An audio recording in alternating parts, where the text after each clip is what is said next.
have it all. I can have it all. Now, a friend of mine once told me something right at the beginning of my career. He said, forget perfectionism. He said, get it 80% right and then run with it. Fix it up as you go along. And I thought, wow. To this day, that reverberates in my mind. So I'll put together a seminar or a workshop, and I'll immediately give it. And as I'm giving it, I'm watching the audience, and I'm looking at timing, and I'm looking at response rates, and I'm making notes on it because it's not perfect. And so I go back home and I correct it. Pretty soon I have a seminar or a workshop that I can give over and over again, sometimes 100 or 200 times at full fee. And the audiences love it. The first time I gave it, people are, and so what you do is get it 80% right and then run with it. And then fix it up as you go along. And that gets you over all the hesitation about, what if I don't write well? And what if I write poorly? Well, you're going to write poorly. My favorite one-liner, I teach it, is anything worth doing well is worth doing poorly at first. And usually it's worth doing poorly over and over again until you master it. And once you understand that, then there's no limitations. That's beautiful. Well, do you feel that anybody could write a book? Yes. Anybody can write a book.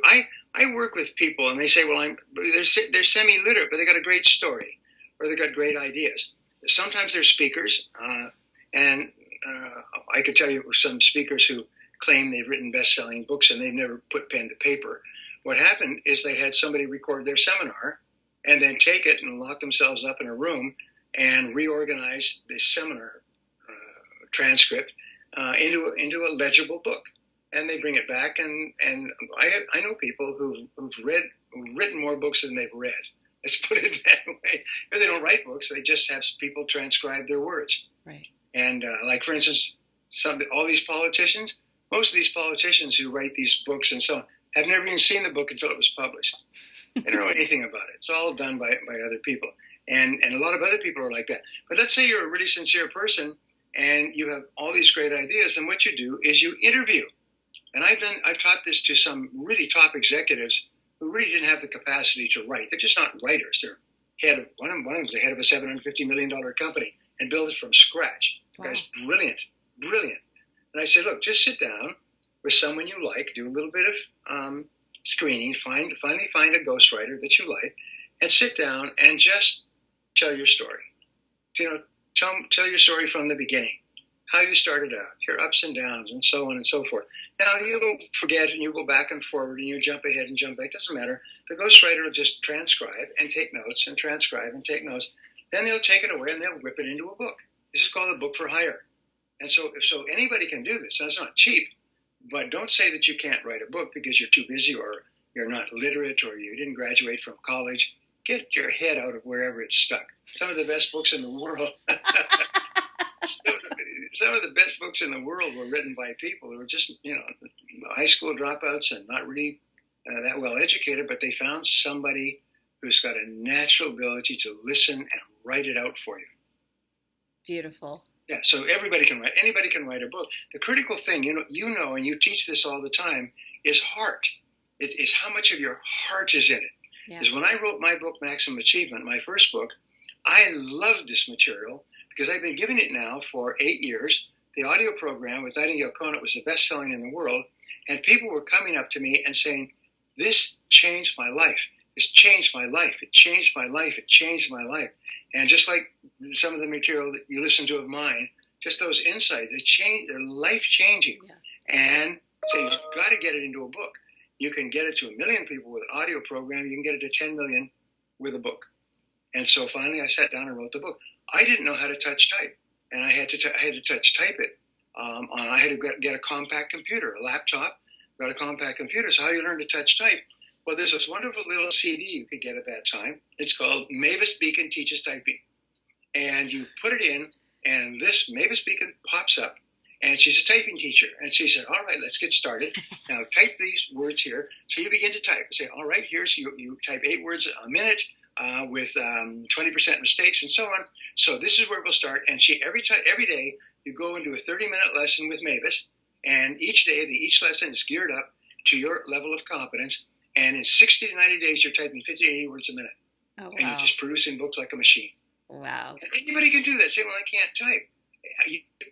I'll smack you upside the head, when you tell me these things. I can't do it. You can do it. You can do anything. So it's just a matter, and I would say go take, of course, we offer this program, which we'll talk about in a second, but the thing I said before is learn from the experts. Learn from the experts. If you have a process that works, and my process works like a dam.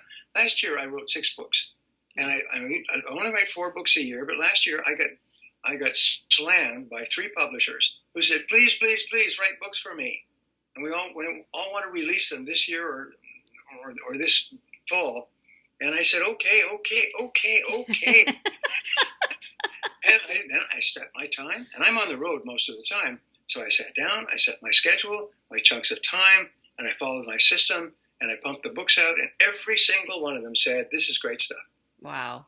So Yeah. I know you keep talking about a system. What is your personal writing strategy or system that you follow to get like the great books that you write consistently and successfully? Well, when you first write a book, you make an enormous number of mistakes, and it takes so much time. Most people actually give up in the process of writing the book because it takes so much time and they don't see any progress. But that's not in my DNA. My DNA is I never give up. So I kept persisting, and then they asked me to write a second book, and I thought, well, geez, I'm not going to take half of my life to write the second book. So I said, what did I learn that would help me? So I began to write it out like a recipe. And I developed a recipe. And then people say, how can you write so many books? I said, well, I have this system. They said, can I have it? And I said, sure.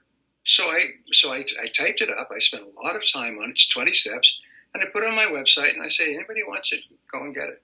And still to this day, anybody who's watching this can go to my website and get this 20-step system. It's very simple. It's like a recipe in the kitchen.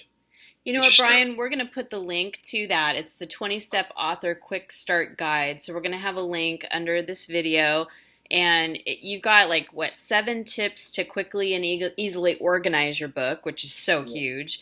Yes. The secret exercise that dramatically improves your writing speed, because the speed is important too. And a simple plan for getting your book into publishers' hands immediately. So, I mean, once you write the book, you want to get it published. Because it's one thing to write the book, right? And then to get it published. Not labor. My team puts together everything you just read, but they don't tell me. so that's great. There's wonderful one-liner from either Confucius or Lao Tzu, where he said, "The journey of 1,000 leagues begins with a single step." What I've found, and what you have found in life, it's such a simple principle, is that all of life begins with the first step. And the reason why people succeed is because they take the first step with no guarantees. Yeah. And the reason that people fail is because they cannot bring themselves to take the first step. And here's the interesting discovery. If you decide to do anything, the first step appears.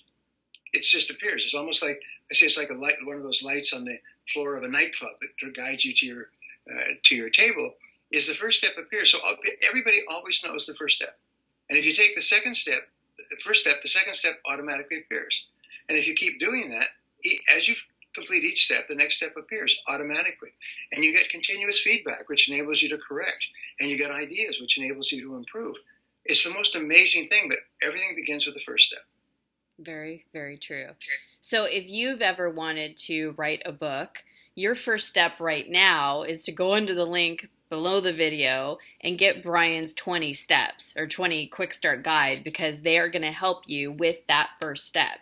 So yes, that's Brian's gift to you. It's a wonderful gift, and I appreciate you giving that to everybody, Brian, because I think that's going to help a lot of people that have that idea that they want to be an author, or that they want to write a book, or they have this message, that calling that comes forth from within. That, what I like to say, is that divine idea that drops in, and then we, as a human being, turn that into a desire. Now we're going to squash the desire, or are we going to actually live our way into the desire and be fed by that desire and expand with that desire, and and then next find ourselves being a published author, if that's what someone desires. And it all begins with beginning. One of the most famous books in history was a book called Pushing to the Front. And Pushing to the Front was written by a man who had a business, and the business had burned down. I think it was a grocery business or a general store business. And he had studied success for years, so he sat down. His name was Orison Swett Martin. And he sat down in about 1990. He said, I'm going to write a book on success. I'm going to write a book on everything that I've ever learned, because he was bankrupt. And he was living in a small room above a stable, sleeping with a blanket on the hay. And he sat there, wrote by hand. And he wrote and wrote and wrote. The book is this big. I found it after the story. It was 1890. And he wrote the book. He wrote and wrote and wrote and wrote. And it talked about getting going and persevering and all the stories of people who had accomplished extraordinary things by never giving up. And so anyway, so he wrote the book and wrote the book and wrote the book, hour after hour, day after day. It published this big, about 600 or 700 pages. And then exhausted, tired, satisfied, he finished it. And he put it all down, and he went down the street to celebrate with a nice meal at a nice restaurant. And while he was there, the livery stable burned to the ground, and his entire book was destroyed. And he came back, and everybody was standing there, fire department, everything else, and his book was gone. So he just spent 3 years writing this book.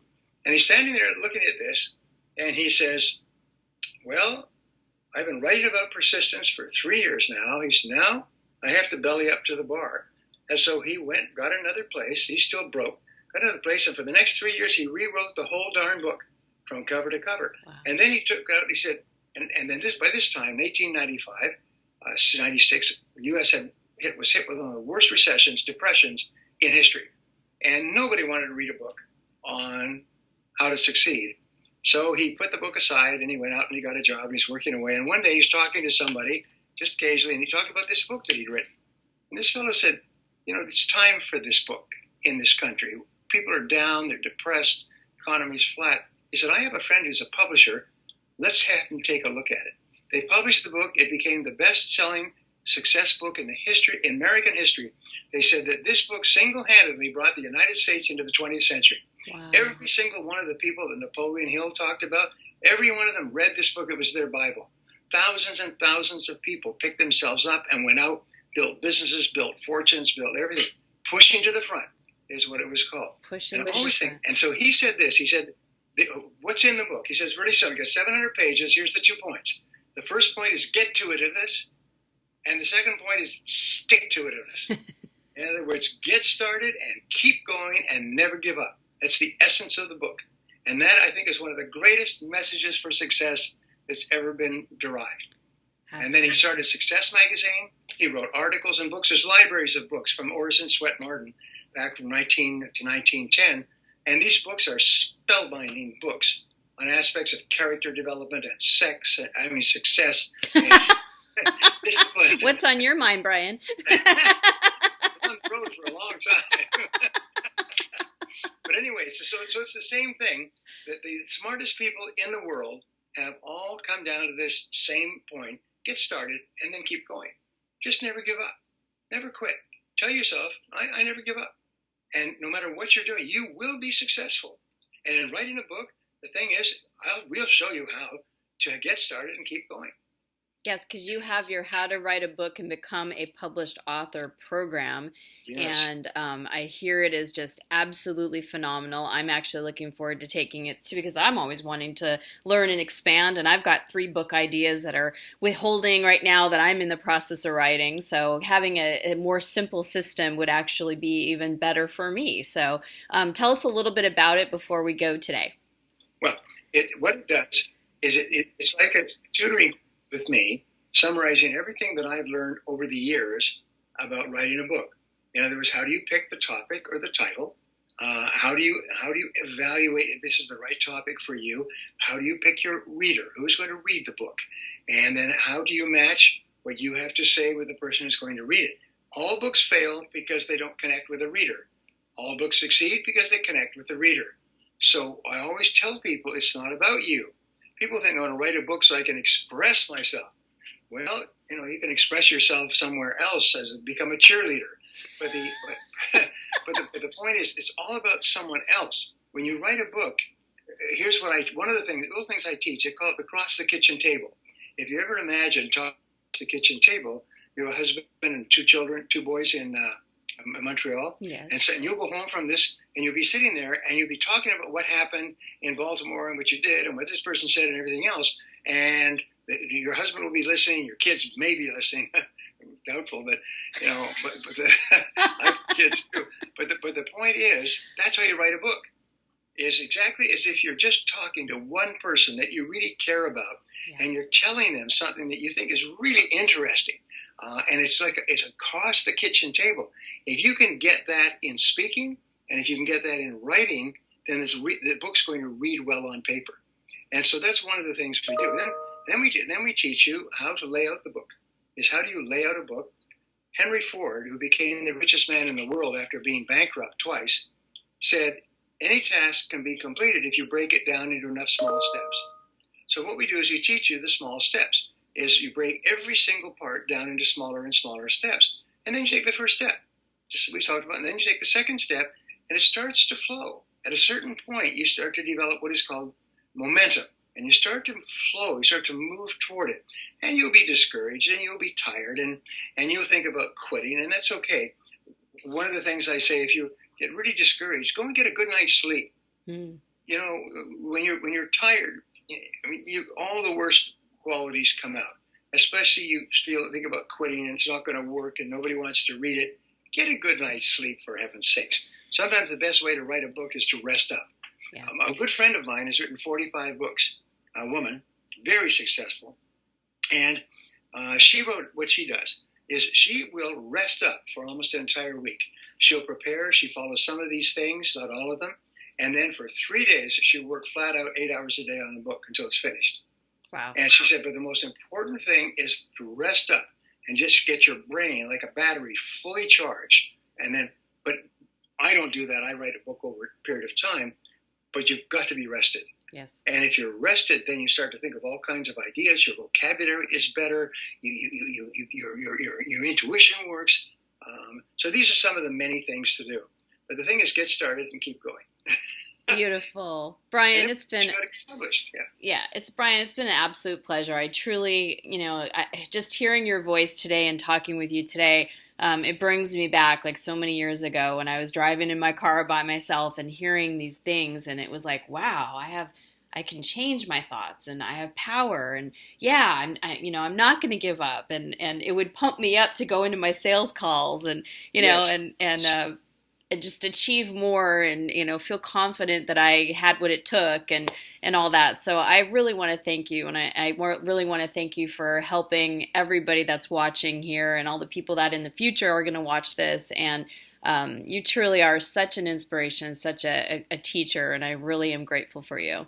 Well, thank you, Christy. It's wonderful to talk to you. Thank you. So. Yeah. Great time there in Baltimore. Oh, thank you. I definitely will. So thank you so much. And everybody watching, leave us a comment. Let me know what you're taking away. I know there's so much that Brian gave during this interview.